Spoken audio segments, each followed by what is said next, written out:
through every season. And today, we have the privilege of honoring Him with what He has entrusted to us. Every gift we bring is an act of worship, declaring that He is our provider and joyfully partnering with Him in advancing His kingdom. We serve a generous Father, and the truth is, we can never outgive Him. The Lord says in Malachi 3:10, "Bring the whole tithe into the storehouse. Test me in this, and see if I will not throw open the floodgates of heaven and pour out so much blessing that there will not be room enough to store it." Your generosity is making an eternal difference. Together, we are reaching lives with the gospel, strengthening families, raising the next generation, and shining the light of Christ in our community. As the Bible reminds us, God loves a cheerful giver. If you're joining us for the first time, we're simply grateful you are here. Please don't feel any obligation to give. For our Rain Light family, our giving channels are now available on the screen. May God continue to bless the work of your hands as you honor Him. And every time we gather, we offer. Let's give! We sing through you. Through you, I can do anything. I can do all things, 'cause it's you gives me strength. Nothing is impossible. Through you, blind eyes are open. Strongholds are broken. I am living by faith. Nothing is impossible.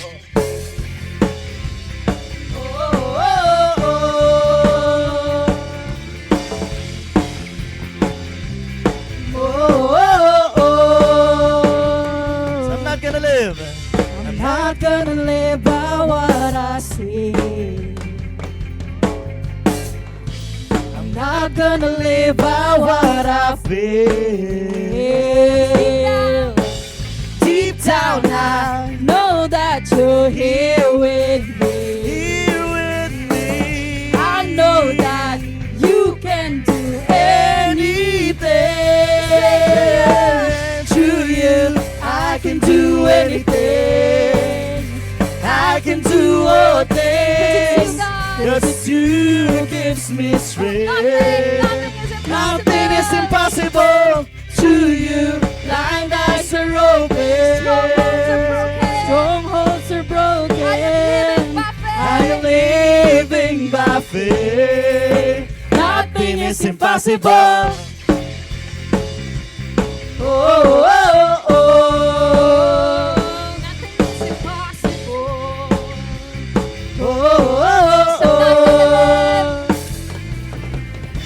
I'm not gonna live by what I see. Amen. I'm not gonna live by what I feel. 'Cause deep down I know that you're here with me. Here with me. I know that you can do anything. To you, I can do anything. I can do all things, 'cause you gives me strength. Nothing is impossible. To you, blind eyes are open. Strongholds are broken. I am living by faith. Nothing is impossible.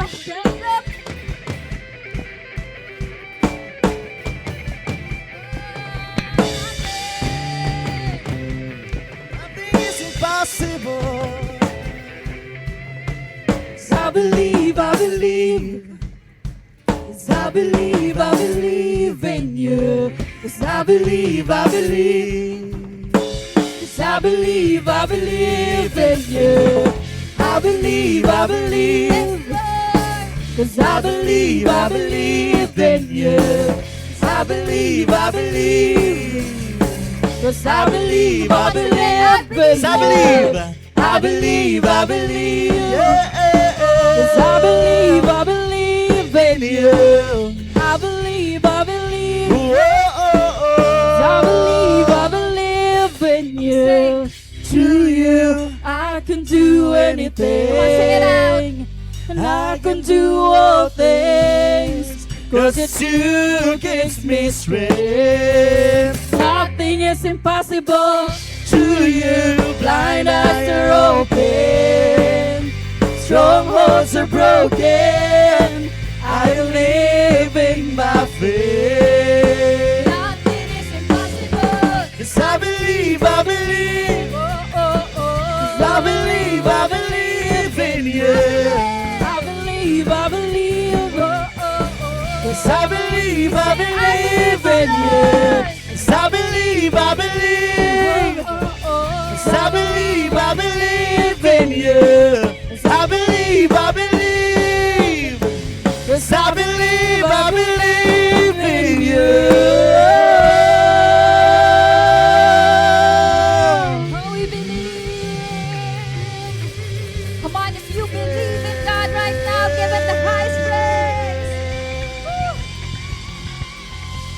I believe, I believe. It says in His word, for no word from God will ever fail you. No word from God will ever fail us. Lord, we believe. We believe in you, Lord. 'Cause I believe, and I believe in you. I believe, and I believe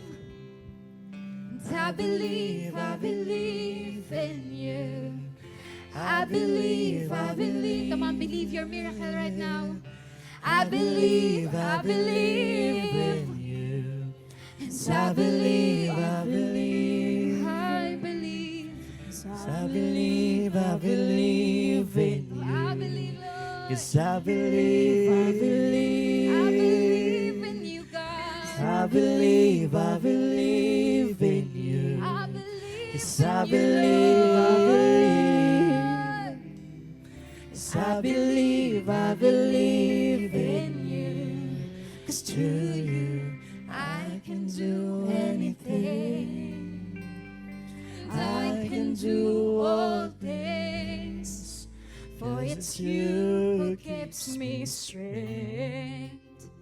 Nothing is impossible through you. Blind eyes are open, strongholds are broken. I am living by faith. Nothing is impossible. The simplicity of everything in life is the very Word of God. So we need to understand that the Word of God is the power of God. You are created for greatness. You are created to carry God's glory. So that's why you are not ordinary. Hear the Word, read the Word, and allow the Word to perform. Walang malaking challenges sa iyo. Naliliit pananampalataya mo. Kahirapan sa buhay mo, tapos. Kaguluhan sa buhay mo, tapos. Utang mo, tapos. Learn to touch the power of God in your life by faith. To deliver the Word of God, let's welcome the Senior Pastor of Reigning Light International, Pastor Lito Peren. Clear purpose. Our salvation is connected to whom we serve. Our salvation is connected to whom we serve. So we are called by God to a relationship. Not for a religion, not for a membership, but God calls us for a relationship. So that relationship leads to serve Him. So that's why hindi mahirap sumunod pag nagmamahal. So ito yung bagay na dapat nating maunawaan, na we serve Him because we love Him. So we are an enemy of God. We are an enemy of God. But thank be to Jesus. Thank be for His grace. In 2 Corinthians chapter 5, verse 16 says, from now on, we regard no one from a worldly point of view, though we once regarded Christ in this way. we do so no longer. Meron pong shift, merong change, na kapag ka tayo ay nakipagkaisa na kay Kristo, hindi na tayo makasanlibutan. We are not worldly anymore. We will become godly. So, the assignment, the things of God, the desire of God is what we desire also. Kaya congratulations sa lahat na nandito ngayon, even though you are first-timers in the house, welcome for your purpose in life. Who among you are excited today? Sino dito yung mga first-timers with VIP sticker? Paki-raise ng iyong kamay, pakikaway, congratulations. Wherever you are not an accident. God has a plan and purpose for your life. Alam niyo kung bakit ka nandito ngayon? Isa lang ang sinabi mo, yes. Nag-yes ka. Your simple yes brings you to your next level. Your simple yes open the doors of opportunities in your life. So that's why, congratulations sa lahat ng mga naandito ngayon. Receive your portion. Receive your portion. You will never go back the same again. You will become blessed. You will become blessed. In 2 Corinthians 5:17, it is a great reminder. It is a great experience na hindi lang siya basta alam, kundi nararanasan. Because it is not what we know matters, but it is who we are. No, ginagawa natin ang isang bagay, hindi dahilan sa alam natin.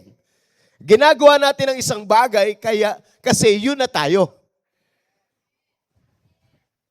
May kausap po ba ako? Mas maganda po yung ginagawa mo ang isang bagay, hindi dahilan sa alam mo. Kasi yung mga bagay na alam mo, malilimutan mo yan minsan. Pero, yung ikaw na, hindi mo na yan malilimutan kasi hindi ka na pwedeng hindi ikaw yan. So because it is who we are before the Lord. 2 Corinthians 5:17 says, therefore, if anyone is in Christ. Ibig sabihin, walang exempted. Lahat pwede. Lahat kasama. Kung sino man. Hindi pinag-uusapan ng kulay, hindi pinag-uusapan ang looks, hindi pinag-uusapan ng heights, hindi pinag-uusapan ng estado sa buhay, hindi pinag-uusapan ng educational background. If anyone, who among you are excited this morning and said to yourself, I am the one. I am the one. Because anyone is in Christ. The new creation has come. So ang magbabago sa atin, hindi pala ang lugar. Ang magbabago pala sa atin, hindi yung mga na-acquire natin. Ang magbabago pala sa atin, walang iba kundi si Jesus. So do not go to a place to change. Be the change. Hindi mo pwedeng alisan ng isang lugar na ito kasi hindi ka nagbabago. Kailangan mong naandyan sa lugar na yan para magbago ka. At magbabago ka lang kung na kay Kristo ka. Hindi yan sa iniisip. Hindi yan sa nararamdaman. If anyone is in Christ, he is a new creation. No, the creation, a new creation has come. Are you excited for your coming? Are you excited for your coming? You will become brand new. Never old. Be a brand new one. The old has gone and the new is here. So I am so excited for this because this is a power of God to each and every one of us. Kung ang sino man ay na kay Kristo, siya ay bago ng nilalang. At narito, ang mga bagay na bago ay dumarating. Parang hindi kayo excited. Sino dito yung excited ka na bukas mas maganda kaysa ngayon?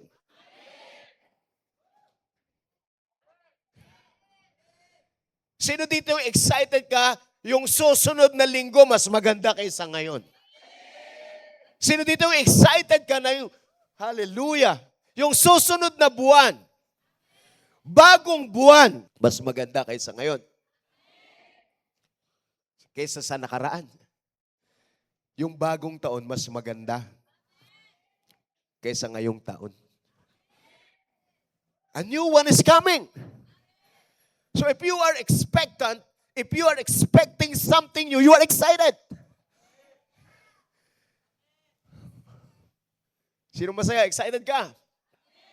Pag may bagong paparating, excited ka. Pero pag wala ka nang inaasahan, exhausted ka na. Eto na naman to, Lunes na naman. So pagdating ng Martes, Martes na naman. Pagdating ng Miyerkules, Miyerkules na naman. Kasi wala na ina-expect na bago. So pagdating ng Huwebes, Huwebes na naman. Pagdating ng Huwebes, ng Biyernes, Biyernes na naman. Pagdating ng Sabado, Sabado na naman. Pagdating ng Linggo, Linggo na naman. Walang expectation, kaya hindi excited. Who among you are excited today that this Sunday is a different Sunday than other Sunday? God will make something new in your life. So kaya maraming mga tao hindi na nila alam kung bakit sila Christian. Hindi na nila alam bakit sila pumupunta sa church. Kasi nakasanayan na lang. Sabi mo sa katabi mo, huwag kang basta magsasanay. Hindi lahat na napagkasanayan mo maganda. Sino dito yung excited ka, magsasanay ka na ang buhay mo paganda, ng paganda, ng paganda, ng paganda, araw-araw? Because our God is a progressive God. Never a retrogressive God. Never a stagnant God. So your life must never be the same.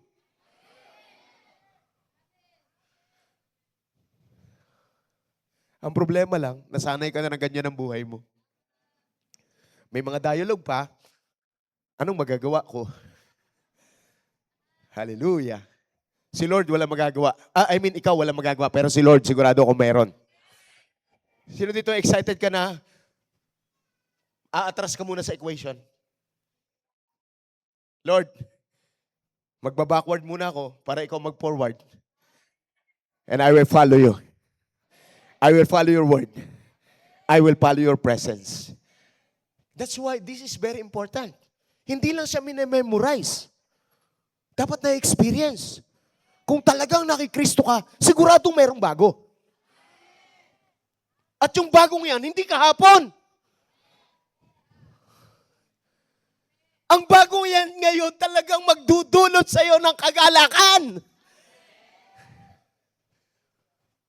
Hallelujah. Who among you are excited today for the grace na marireceive mo mula kay Lord? That will cause you smile. Sino dito alam mo mapapangiti ka ni Lord ngayon?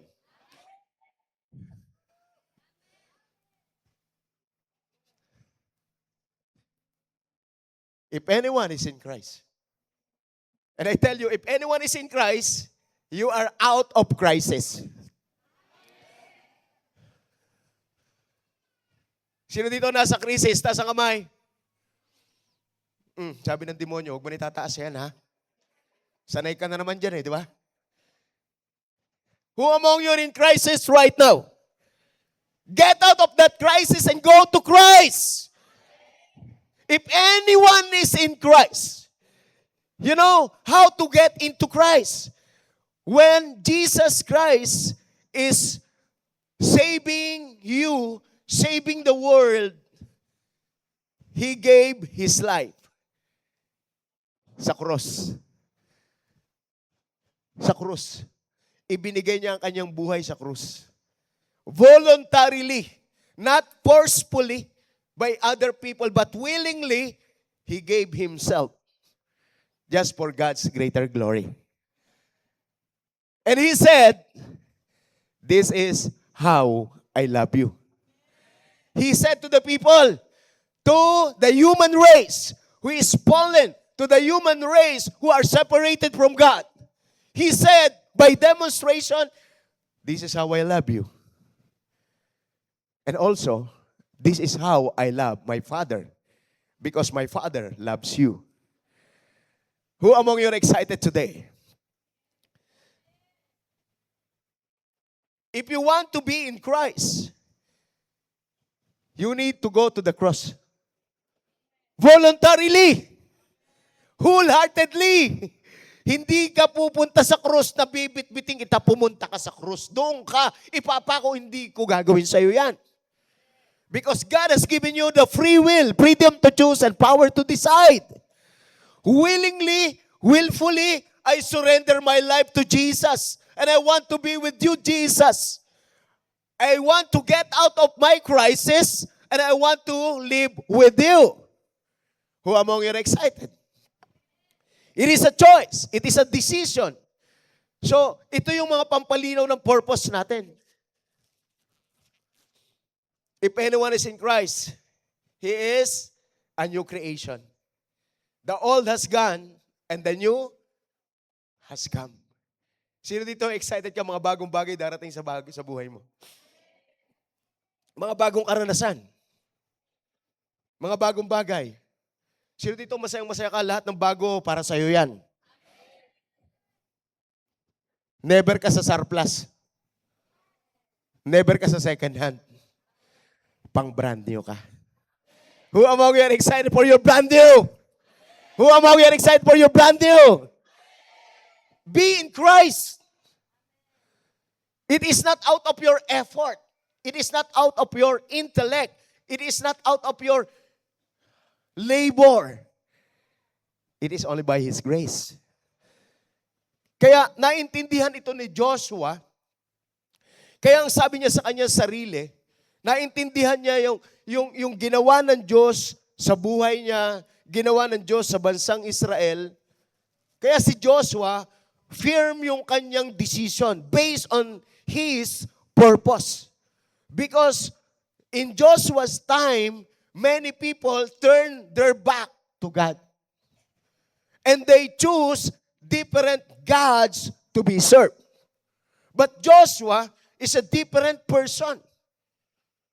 And in Joshua chapter 34, verse 15, because Joshua has a very clear purpose in his life. The reason, sabi niya, kung bakit ako nabubuhay, I want to serve the Lord. Who among you are excited to serve the Lord? Who among you are excited to serve the Lord? Pag nag-serve ka kay Lord, hindi ka hihuhuli. Pag nag-serve ka kay Lord, may reward ka. But do it faithfully.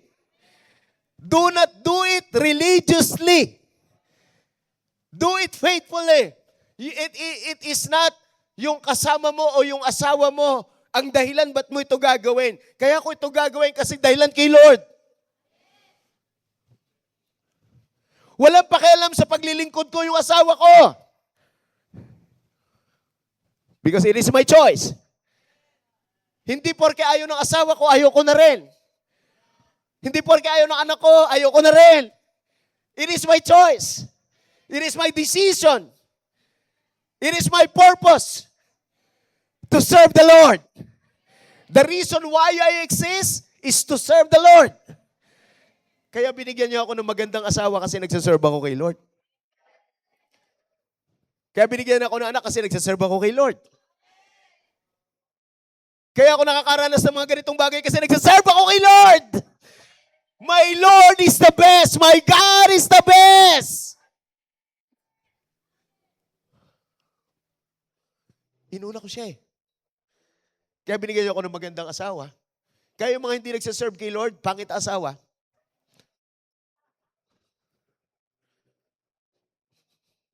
Kaya yung mga kabataan nandito ngayon, mag-serve kayo kay Lord. Bibigyan kayo ni Lord ng magandang asawa. Ng poging asawa, magandang pamilya. You deserve all the beautiful things in this planet Earth. Lahat ng bagay na magaganda para sa'yo. Sino dito masayang-masaya ka mag-serve ka kay Lord? Si Joshua, alam niya to eh. Sana malaman mo rin ngayong umaga na hindi kalugian pag nag-serve kay Lord. na kaya pala ako nagkaanak, kaya pala ako nag-asawa, magsaserve pala kami kay Lord. Kaya pala ako gumraduate, kaya pala ako nakapag-aral, kaya pala ako may business, kaya pala ako nagkaroon ng pera, magsaserve pala ako kay Lord. That is my purpose. Walang kwenta ang tagumpay na hindi kasama ang Diyos. Aanin mo na may pamilya ka, may asawa ka, may anak ka, hindi naman kayo nagsaserve kay Lord. At ang pagsaserve kay Lord, hindi yung pag-attend pag Sunday. Hindi pag umupo ka dyan, Christian ka na.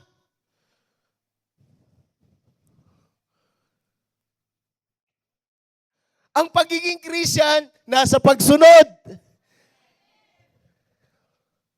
So kaya, ang pagiging Kristiyano, dapat malaman natin, why I am a Christian, my purpose is to serve the Lord. Sabi ni Joshua, but if serving the Lord seems undesirable to you. Kung hindi nyo gustong maglingkod sa Panginoon, kung hindi nyo pinapangarap, kung hindi nyo ginugusto mag-serve sa Panginoon, sabi niya, ang kausap niya dyan, kababayan niya. Kausap na dyan, mga kamag-anak niya. Sabi niya, then choose for yourselves this day whom you will serve. Grabe, normal pala talaga na ang tao nagsaserve. Piliin mo lang daw kung sino paglilingkuran mo. Come on, somebody.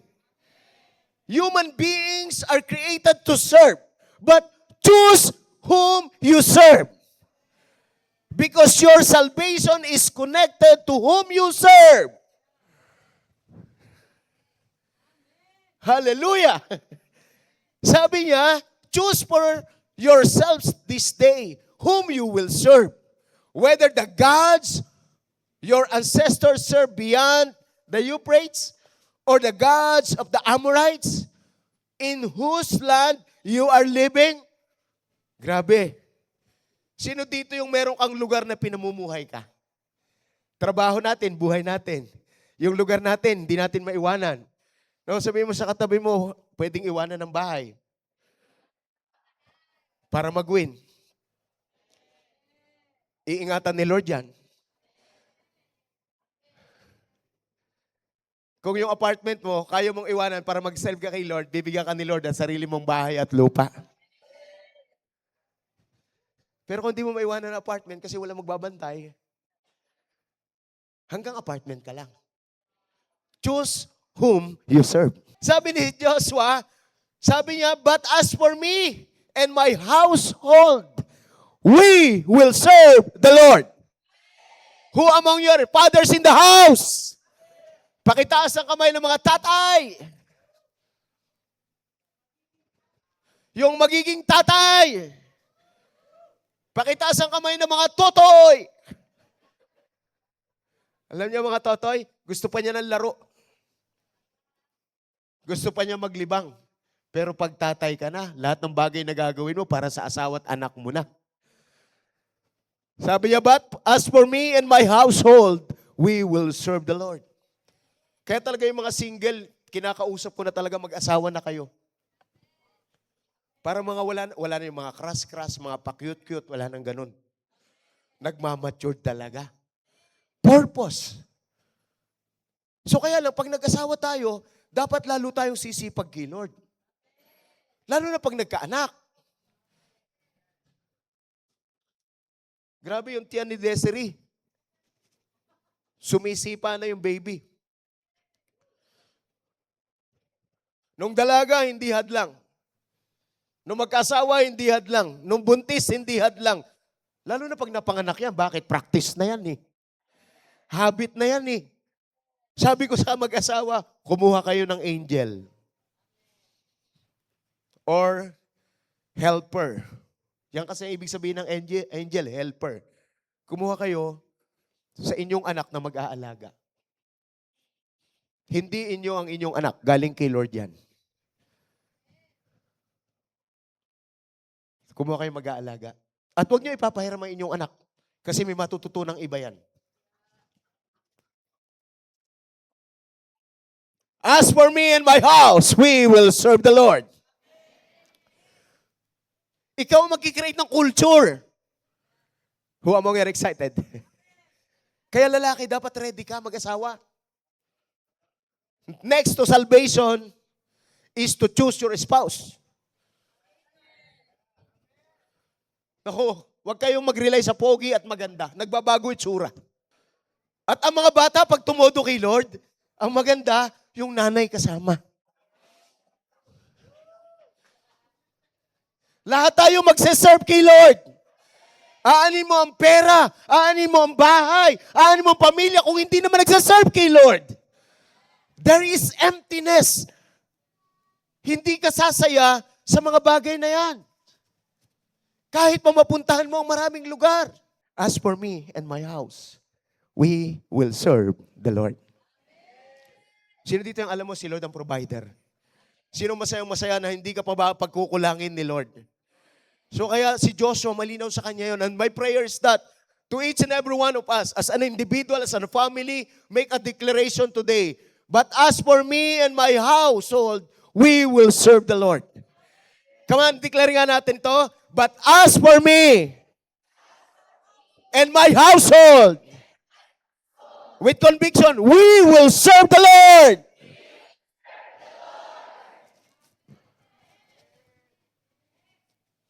Kaya sa mga lalaki, pag may crush sa inyo, tanungin mo kung willing ka ba mag-serve kay Lord. Kung hindi ka willing na mag-serve kay Lord, wala kang karapatang magkakrush sa akin. Ganon din sa mga babae. Kasi anin mo yung timok ng puso mo na pampalayo kay Lord. So, di ba, wag yung yung anak mo, wag niyong pabayaan ang anak niyo hindi maging makadiyos. Sapagkat ang relasyon natin sa Diyos, nagbigay siya sa atin. Ang sabi ng Panginoon, no, yung pagsaserve natin sa Panginoon, it is accomplishing His Great Commission. Why we serve God? Because we love Him. So, that's why mag-i-engage tayo sa Great Commission ni Lord. Jesus Christ came here on earth to seek and save the lost. So, this is how we serve. Serving the lost. Ang pag-attend sa church, hindi yan pagsiserve. Ang pagmamarsyal, hindi rin yan ang highest na pagsiserve. Yes, pagsiserve siya, pero nandito lang. Kasi pag magsiserve tayo, halimbawa, ang usher, ganun lang. Ito, upuan, ito, yes, nandyan yan, nagsiserve tayo. Ang praise team nagsiserve din. Ang marshal nagsiserve din. Lahat tayo nagsiserve. Pero ito lang yun. The highest service is engaging in Great Commission. Kaya lahat ng nasa ministry, dapat nagwiwin tayo ng souls at nagdi-disciple. Because there is a command in Matthew chapter 28, verse 19 and 20. This is a command. This is a commission. This is our assignment. Sino excited na may assignment ka pala? Ini-assign tayo ni Lord. Sabi ng Matthew chapter 19, verse 20, therefore, go and make disciples of all nations, baptizing them in the name of the Father, and of the Son, and of the Holy Spirit. So there is a command to go. Wherever we go, let us make disciples. Let us make disciples. Kaya yung lakad namin, isinama namin yung mag-asawang pastor kasi discipleship moment yun. Yung mga leaders kasama, discipleship moment yun. Because it is all about not just teaching, but the most important thing is the modeling.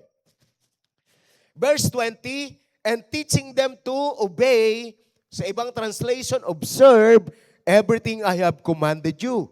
And surely, I am with you always to the very end of the age. My dear brothers and sisters in Christ, my spiritual family, the Reigning Light family, we are commissioned by God.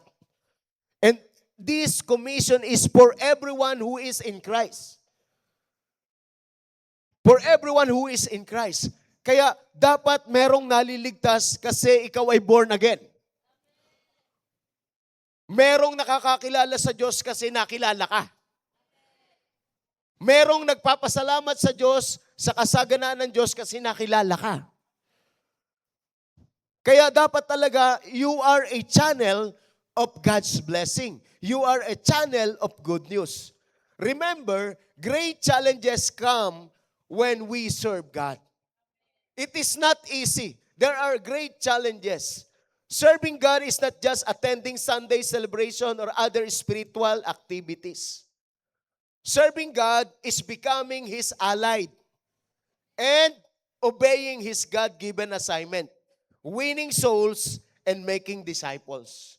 So, as a commission, as an ally, we need to do His business. We need to do His agenda. And our focus is that you need to focus for three things. Number one thing, if you want to clear purpose in your life, how do we look ourselves? How do we look ourselves? Papaano mo tinitingnan ang iyong sarili? Hindi tayo mga Kristiyanong entitled. Hello? We are a disciple. We are God's sons and daughters. No, hindi tayo ordinary, no? Ang sabi ng verse, John chapter 1 verse 12 says, "But as many as receive Him, to them He gave the right to become children of God, to those who believe in His name." So in order for you to have relationship with God, first, you need to be a child of God. And that is the result of being born again. But this is not the end. This is just the means. Hello? Yan lang po yung paraan. Hindi ito ang katapusan. Ang pagiging born again, hindi yan yung end result. Hindi yan yung end product. It is just a beginning of great tasks, great assignments that comes from God. So that's why you need to receive Jesus and you need to grow in your relationship with Jesus. From the children of God to become man and woman of God. Get out of childish things and be matured and get your portion, get your inheritance. But you need to solve problems. You need to face giants. Engaging into God's agenda is not easy. But we are more than willing to pay the price. How do we look at ourselves? We are sons and daughters of God. Who among you wants to be sons and daughters of God right now? Oh, it is very important in your mindset because you have an inheritance. We are God's workmanship. So, ibig sabihin, hindi ka lang pala uupo, may gagawin. Kung ano ang ginagawa ni Lord, yun din ang gagawin natin. Si Jesus, Luke chapter 19, verse 10, Jesus came here on earth to seek and save the lost. So we need to engage in His agenda. Walang mapapahamak ang kaibigan, wala kang mapapahamak na kamag-anak, wala kang mapapahamak na kapamilya kasi may relasyon ka sa Diyos. Sino yung masayang masaya? You are Christ's workmanship. Kung ano ang agenda ni Jesus, yun yung agenda natin. Walang mapapahamak. So, Ephesians chapter 2 verse 10 says, "For we are His workmanship, created in Christ Jesus for good works." Who among you are excited for good works?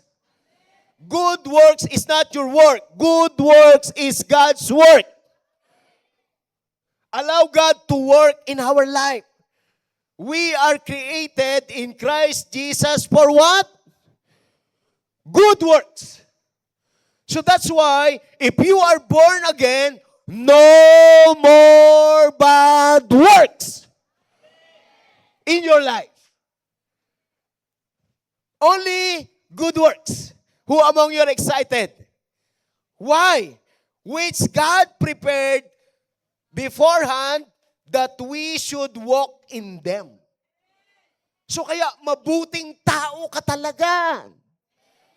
Walang salbahing tao. Walang masamang tao. Kapag nakikristo. Mag-ingat kayo, hindi lahat ng Christian na nasa church gumagawa ng mabuti. Disclaimer lang po. Hindi porke Christian, anak talaga ni Lord. Makikita mo ang pagiging anak sa pamamagitan ng DNA. Pag natural na niya, nagagawa yung mga bagay na gustong ipagawa ng Panginoon, grabe, gumagawa siya ng bagay na ginagawa ng Panginoon. Kaya tayo merong cell group. Kaya tayo may training bukas uli. Who among you are excited? Because we want you to engage in Jesus' mission effectively. We want you to be effective. We want you to be fruitful. We want you to be productive in your ministry. Because God wants to work in your life. Great Commission is not for pastors. Great Commission is not just for leaders. Great Commission is for everyone. And you are a part of everyone. So do not exclude yourself. Include yourself. Kaya walang taga-Raining Light na hindi kasama. Walang taga-Raining Light na hindi kaisa. Because we are Christ's workmanship. Yan talaga ang gusto ng Panginoon. Mapabata, mapamatanda, may ngipin o wala, gagawin natin to. Sino yung masaya? Kasama ka. Sabihin mo sa katabi mo, huwag matigas ang ulo, huwag pasaway. We have a command. We have a commission. We have an assignment. Bawat isang nakipagkaisa kay Kristo, dapat involved sa business ni Jesus. Winning souls and making disciple because it is God's agenda. Kaya may mga ginagawa tayo sa cell group.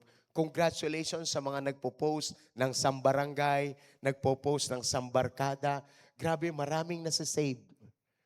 And this is our drive today. From Monday to Saturday, every day, lumabas tayo, mag-win tayo ng stranger. Huwag kayong kakausap ng na matagal mo nang kausap. Wala mo nang magkakausap ngayon ng mga taga-church, lalo na pag matatagal na. Ang goal natin this week, kumausap ng hindi pa natin nakakausap. Magpamerienda ng hindi pa natin na may papamerienda. Parang wala na akong kausap. Kasi madaling kausap, PID. Matagal na yung PID na yan eh. Matagal na yung ILD na yan eh. Hindi ko sinasabing masama, pero endrave natin ito ngayong week. Are you excited? Kahit saan ka magpunta, share a word. Share good news. Function as a child of God. Because if you function as a child of God, you will receive your portion.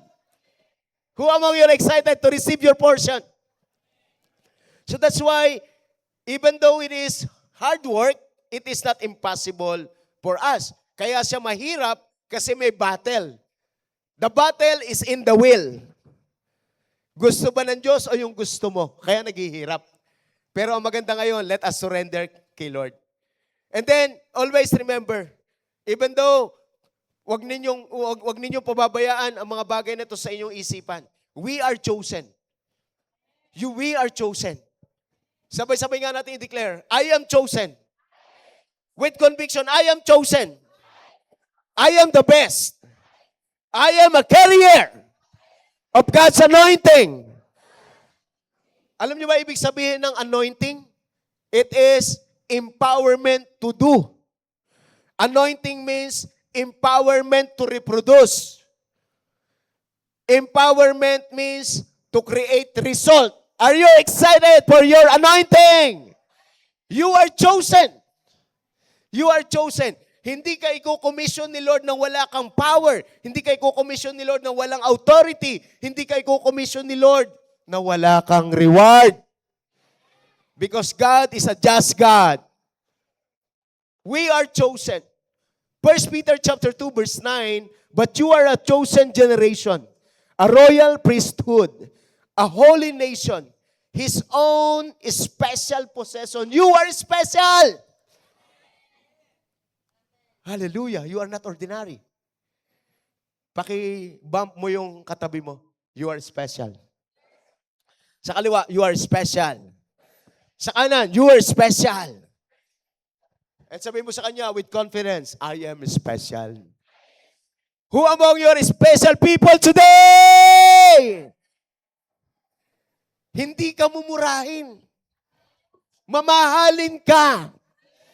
It is who you are before the Lord because you are chosen. We are, and then sabi niya, special people, that you may proclaim the praises of Him who called you out of darkness into His marvelous light. Welcome to the light. Welcome to the reigning light. Light means idea. Light means wisdom. Hindi ka mapaparabol, hindi ka mai-stuck because there is a marvelous light. Pag uwi mo, sa kadiliman ng buhay mo na may problema, may liwanag ng solusyon. Galing kay Lord. Kaya pag uwi mo, excited ako kasi may daladala kang blessing sa buhay mo. Because you are chosen. Who among you are excited that you are chosen? Hindi ka pinagpilian, hindi ka kawawa, hindi ka reject. Kaya hindi ka dapat nakikiusap. Hindi ka dapat nagpapalimos, parang awa mo na, no. Stand who you are. You are chosen. Kaya yung pastoran ninyo, hindi nakatanggi sa akin yan. Because I am chosen. Kung tinanggihan niya ako, hindi akong kawawa, siya. Because I am chosen. And she was chosen also. Wala na akong makikitang kagaya niya. Sa balat ng lupa. Hindi ko ma-imagine ang buhay ko kung hindi siya ang asawa ko. Kaya mag-iingat kayo mga single. Mapandaya ang kulay. Kung gusto nyong ma-reveal, isama sa Siargao. Isama sa Siargao. Mapandaya ang kulay, mapandaya ang ganda. Pero ang karakter, hindi mo pwedeng dayain. No, kaya mahalaga talaga ang mga bagay nito. I am chosen. Pakisabi, I am chosen! So sa lahat ng mga chosen, you deserve a chosen one! Kaya huwag mo ipipilit yung sarili mo, huwag kang maghahabol! Increase your value! Hallelujah! Ang sarap mabuhay pag ganito, no? Walang kawawa. Lahat pinagpala. We are assigned. We have an assignment. That is Great Commission. Matthew 28 verse 18 says, Then Jesus came to them and said, All authority in heaven and on earth has been given to me. As we go this week of winning souls, as an individual, not just as a group, let us make this as a habit. Let us win people to Christ this week. Imagine mo, kung tayo magtitigi-tigisa sa isang linggo, doble na tayo. Kung magtitigi-tigisa tayong lahat. And this is not my command. This is God's command. To win souls and make disciples, ito ay para sa mga anak lang, walang pilitan. Kaya make your covenant today, Lord, I will engage in your commission. Who among you are excited to be commissioned right now? Meron kang makakausap na 5 tao. Personal man yan, chat man yan. Makakausap mo, masisiran mo ng life mo, masisiran mo ng gospel ni Lord. Woohoo! I'm so excited! Maniwala kayo, pagka ginawa mo yan, pag-attend mo sa Sunday, excited ka. Receive God's authority right now from heaven and from earth. When you go, you are authoritative. You are unstoppable. You are not intimidated. Because you are obeying God because you love Him. So let us win people. Let us win people. So yung inyong nasa Facebook ninyo, tawagan ninyo, sa Messenger, i-meet ninyo, puntahan ninyo. 5 lang yan, 5 lang araw-araw. Maniwala kayo, pag ginawa ninyo yan, meron kayong Job 36:11. Who among you are excited for your Job 36:11? So Job 36:11 says, because we are commissioned to serve. We are commissioned to serve the good news, to serve our lives. So we are commissioned. Ano sabi ng verse? If they serve, Job 36:11, if they, hallelujah, pakisabi, obey. Saan? Sa assignment. What is our assignment? Winning souls and making disciples. That is our assignment. If you want to change your life, obey and serve the Lord. If they obey and serve Him, they shall spend their days in. Who among you wants to be prosperous? Obey and serve. Obey and serve. That is our purpose. Ang purpose ni Lord, hindi ka lang maging prosperous. Ang purpose ni Lord, maging obedient ka at mag-serve ka. Do not pursue prosperity in your life. Kasi hindi yan ang magbibigay ng satisfaction. Hindi yan ang magbibigay ng fulfillment. Hindi yan ang magbibigay ng joy. Ang magbibigay ng joy, si Lord. Maraming mga tao kaya mahirap pa rin ngayon kasi religious. Poporma lang sa pag-Sunday, uupo lang pag-Sunday, pero walang mangyayari sa life. Who among you are excited? Pakisabi, never again. Never again. Never again. I receive God's authority. I receive God's power in my life. So therefore, I obey. Therefore, I serve. You cannot do it in your own. It is only by grace. Kaya kung may pride ka, hindi mo magagawa to. The enemy of success is pride. God wants you to be prosperous. But He is reminding us to obey and serve Him. Hindi ka pwedeng maging prosperous outside obedience. Hindi ka pwedeng maging prosperous outside serving. Nang walang hardship, nang walang toiling, nang walang perpetuation. Itong prosperity na to na binabanggit dyan, merong perpetuation. The path of the righteous is like a morning sun, shining ever brighter. And the righteous people will leave inheritance to their children's children. So that is perpetuation. Mula sa lahi mo ang magiging milyonaryo. Ikaw, because you are chosen. Ikaw, because you are going to respond. Who among you are chosen and going to respond willingly, wholeheartedly? Monday, Tuesday, Wednesday, Thursday, Friday. Hallelujah. Pagdating ng Saturday, madami kayong mawiwin. May harvest tayo. Pagdating ng Sunday, grabe ang saya ng kantahan. Pag may invite ka sa Sunday, excited kang umattend. Pag wala kang invite, a-attend ka lang. Pero hindi ka excited. So today, this is my challenge to each and every one of us. Recover your purpose. Make it clear. Remember who you are. How do we look ourselves? You are chosen by God. I am chosen by God. Sino dito yung excited ka, pinili ka ni Lord? Pangalawang bagay, hindi lang tayo pinili ni Lord. How do we look obstacles? This is not easy because this is God's business. And this world was corrupted. Too much influenced by the enemy. At yung mga nasa Panginoon na, gusto pang madaya ng kaaway. Tandaan nyo, how do we look ourselves? We are sons and daughters of God. And we are going to accomplish God's business. So distraction of the enemy to not to accomplish our assignment. So obstacle is a distraction of the enemy. But focus on the mission. Focus on the mission. Never fail God's mission in your life. Never fail God's mission in your life. Because if you are doing God's mission in your life, He will empower you. There is an obstacle, but there is a God's move favorable for you. God will remove obstacles. Who among you are excited God will remove obstacles?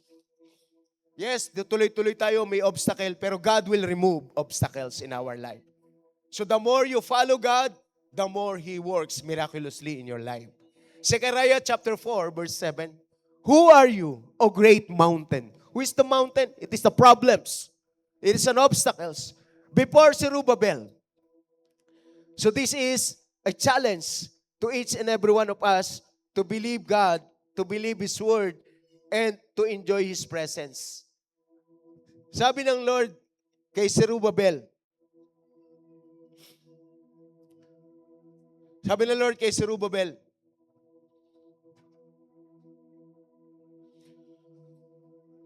who are you, O great mountain, before Zerubbabel? You shall become a plain. Who among you are excited? Yung bundok, mapapatag.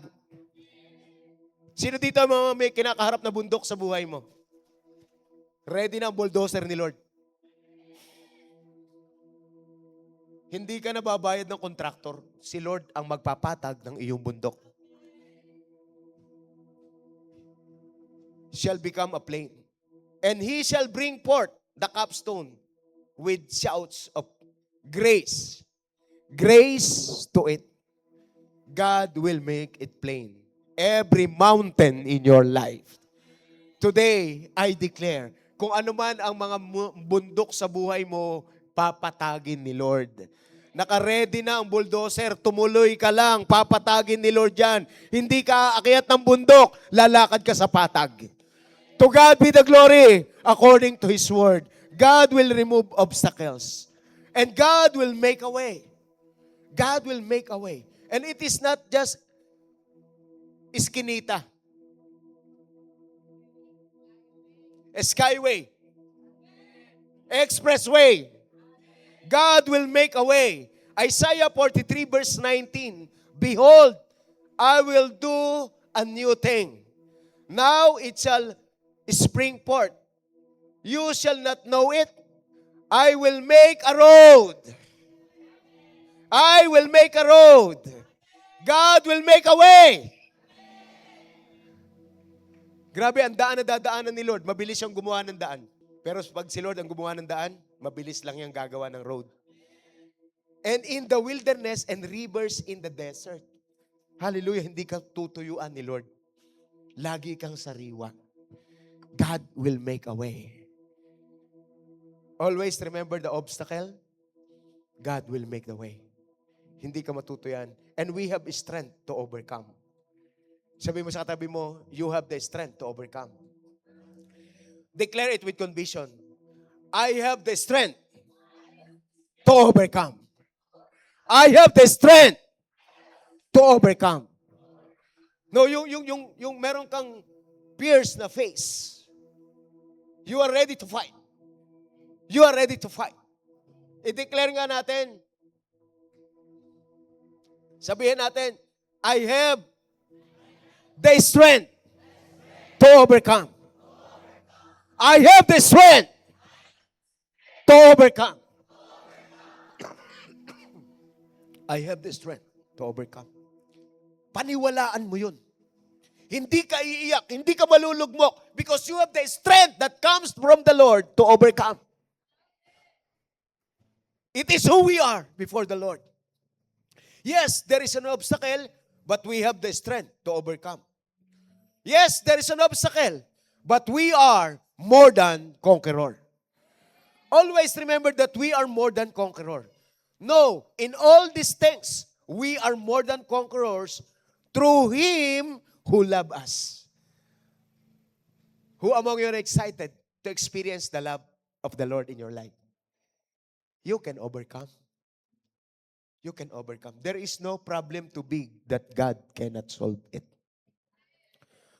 And there is no bulk of sin that there is no forgiveness.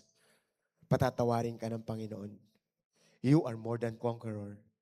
Last, the clear purpose is how do we look our God? How do we look our God?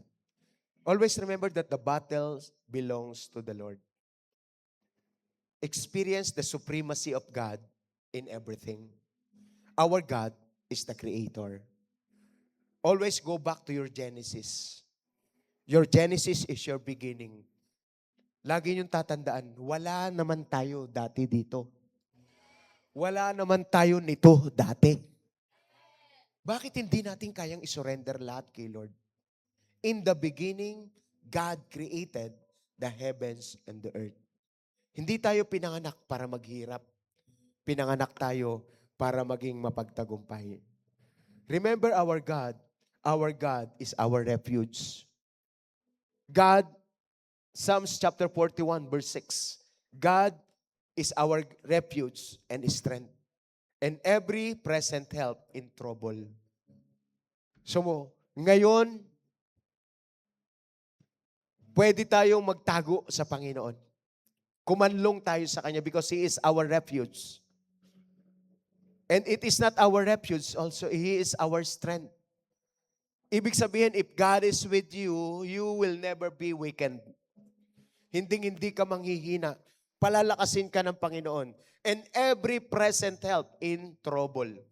So kahit nararamdaman mo sa kasalukuyan, walang tumutulong sa'yo, there is a present help available to you today. Do not be deceived about your God.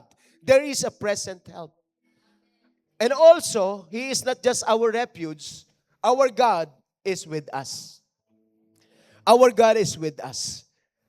Let your conduct be without covetousness.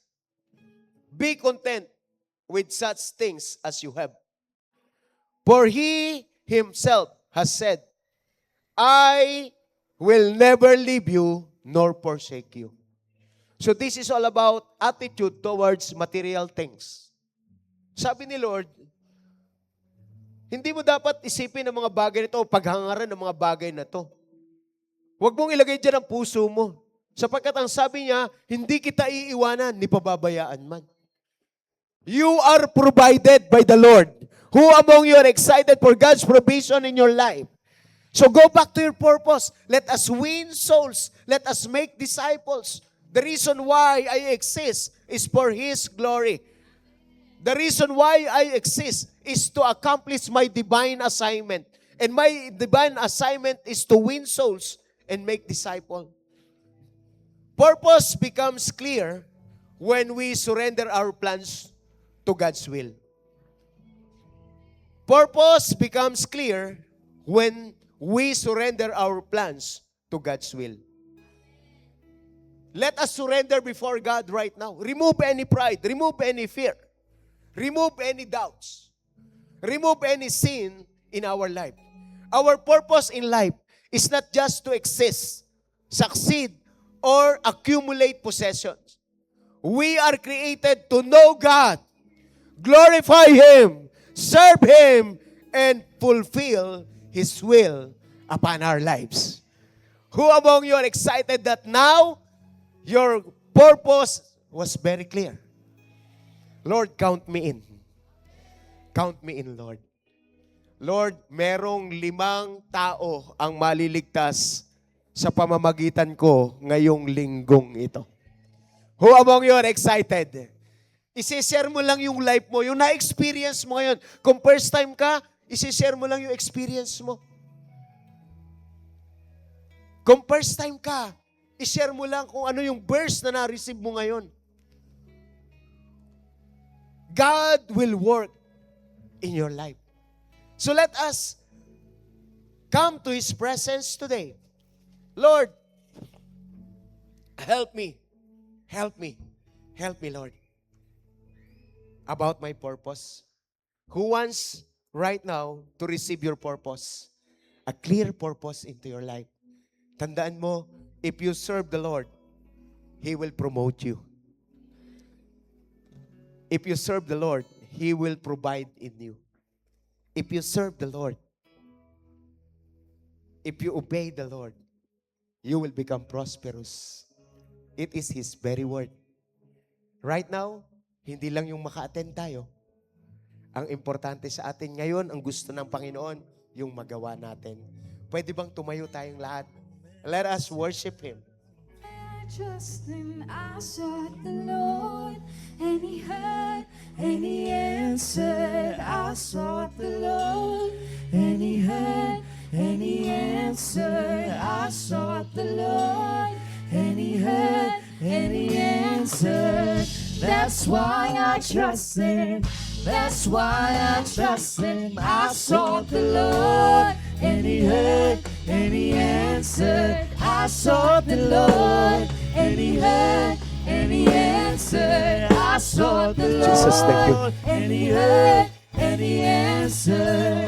That's why I trust Him. That's why I trust in God, My Savior, the one who will never fail. He will never fail. Declare it! Declare it! Declare it! Declare I it! trust in God. With full passion, with all energy. Savior, You're the one who will never fail. He will never fail.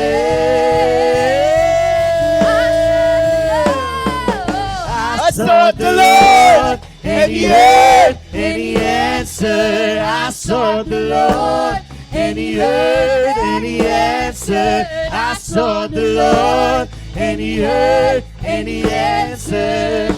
That's why I trust Him. That's why I trust Him. I sought the Lord, and He heard, and He answered.